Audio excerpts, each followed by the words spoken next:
So 2020 has been such a really weird year. We've had like more to cope with than I think any of us could have imagined. However, one highlight of the past few months has been the return of Foxes, who joins us now. Hello, are you all right?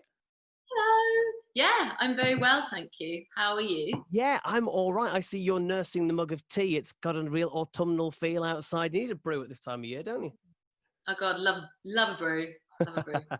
Actually, just saying to you that I thought that that we weren't talking until a bit later, so I was making myself a cup of tea and I just left you hanging on here. So sorry It's about all that. right. Priorities. I would say the going for the brew is always top priority. This is in my world anyway. Now, of course, one thing going on with you at the moment is you've got some brand new material. I'm loving your Friends in the Corner track. But I'll be honest with you, right? Because this is radio that we're talking about. The very first time maybe you hear it without the video, you kind of hear a dance beat going on with it, and you think, okay, this is quite an upbeat, happy kind of tune. And then after the first couple of listens, the lyrics and the words kind of hit Yeah. you. This is actually really an emotional tune, particularly with everything going on in the world at the moment. Mm. Yeah, you're right. It is. I think sometimes I always think that if I write something and the music is kind of emotional and the lyrics are emotional, that it's just going to be far too much. So I tend to kind of make the production kind of a bit happier. So it's a hidden message underneath there. But yeah, it is. It's about loss and feeling disconnected and feeling like alone and really needing someone. So I think it's especially like kind of it really resonated with me and a lot of my friends and almost took on a new meaning after after the world kind of went upside down. So yeah, it's definitely the message is of now. I was going to ask, did you write this before lockdown? I thought you would have done, but it just seems so perfect, really, for everything that we're all going through. Yeah, I did. I wrote it about a year ago, but I definitely still had the same feelings going on. It obviously wasn't as um, as mutual as how everyone else is feeling right now. So it's kind of sorry, that's my phone going That's off. cool. That's okay.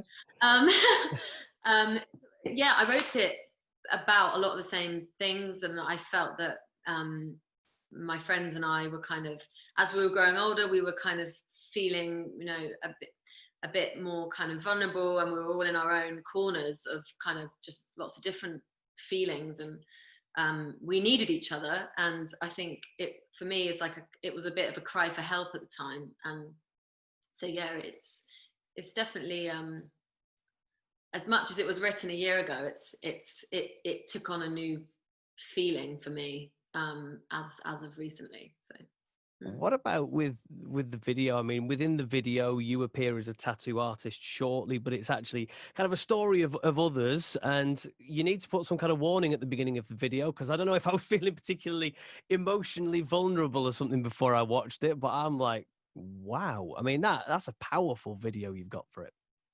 yeah, I think I wanted to kind of have quite a shocking, definitely like emotionally charged video, because I think I really wanted to tell the story, and I wanted to really harp home how important it is to not take people for granted and to check in on people. And yeah, so there were all different things that were kind of going on in my mind, and I really felt a strong connection to the video storyline. So it was emotional to do, actually. But yeah, I mean, I've had lots of people say they've been in tears. So yeah, I don't want to make anyone cry.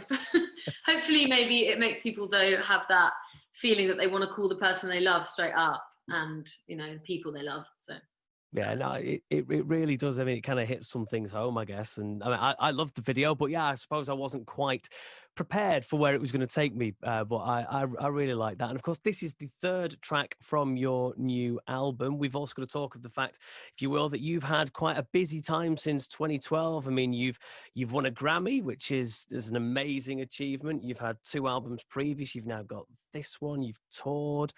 But then you've had these 3 years away. I guess I suppose you needed to take kind of 3 years just to take stock of everything that had gone on before.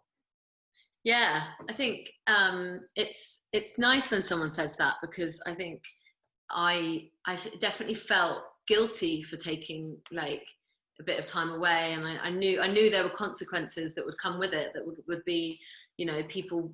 The music industry is so quick now. I wasn't expecting to be able to come back and people remember me or like know any of the music, but I just personally felt like after releasing 2 albums and also just not really having my feet on the ground that much, that in order to just kind of create or figure out what I wanted to write about next and create, it was just good for me to process, yeah, like being really young in the music industry and then knowing what it is I want to do. But I was also writing a lot in that time, so I wasn't I wasn't just staring at a wall. I was actually doing stuff. So. Well, I'm delighted that you kind of you took that time to reconnect, if you like, with you, but also it's helped you to bring some really great music. I really love Friends in the Corner, and I really hope that that's come across genuinely between like me to you. I really love this song. The video, so emotional. It did really get me as well, and I'm just so delighted you're back. And thank you so much for joining us as well. I know our time's been kind of brief, but it's been so fab to talk to you. Foxes, thank you very much, and best of luck for the album and everything else going on in 2020 with you. Yeah, you too. It was lovely to talk to you.